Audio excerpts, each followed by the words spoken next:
非洲国家说战争必须停止，普京的回应不留情面，与对待中国的态度差异很大。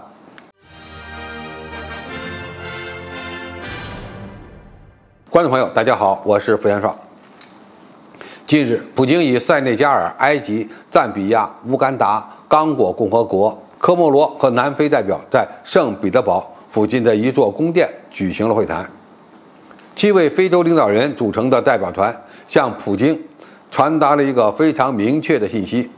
必须结束这场战争，因为这场战争对非洲大陆乃至世界上的许多国家都产生了负面影响。普京打断了非洲领导人的开场白，向他们列出了一份理由清单，说明他们的许多提议被西方误导了，给原本就被基辅驳回的非洲斡旋计划又泼了一盆冷水。非洲领导人早前向基辅提交了自己的和平计划，泽连斯基也表达了反对，要求和谈的前提是俄罗斯军队必须从乌克兰土地上撤出。让普京反感的是，这次非洲领导人斡旋乌克兰危机比较直接，要求俄罗斯接受国际公认的乌克兰边境为前提。普京重申了他的立场，即乌克兰危机早在西方推动颜色革命之后就开始了，而乌方和西方都否认这一点。莫斯科认为，任何和平都必须考虑到新的现实，也就是接受俄罗斯领土收益的新结果。我们都知道，中国也在斡旋乌克兰危机，而且提出了政治解决危机的12点主张。但是从普京的态度来看，似乎对中国的态度要积极得多。这是为什么呢？第一，普京首次公开了对国际斡旋的底线，证明应当给中国面子，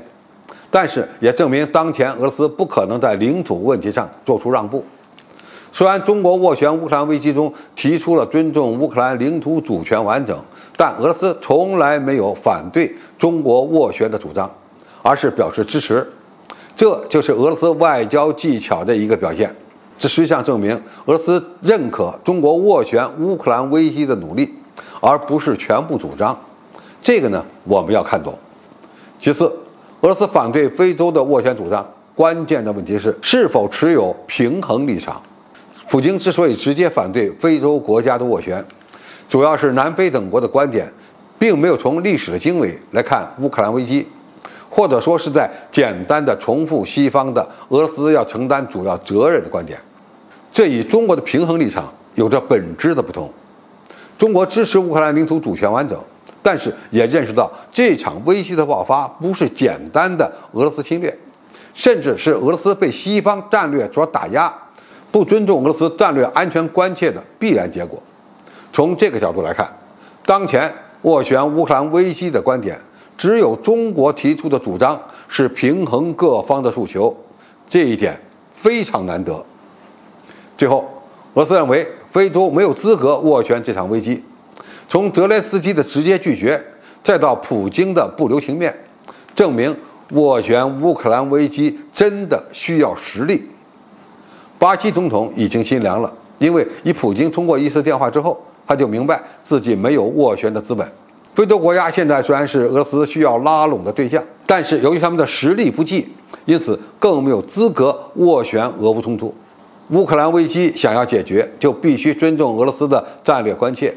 再加上领土主权这个死结。目前看，只有中国的12点主张是合理的。现在双方还想使用战争手段来解决问题，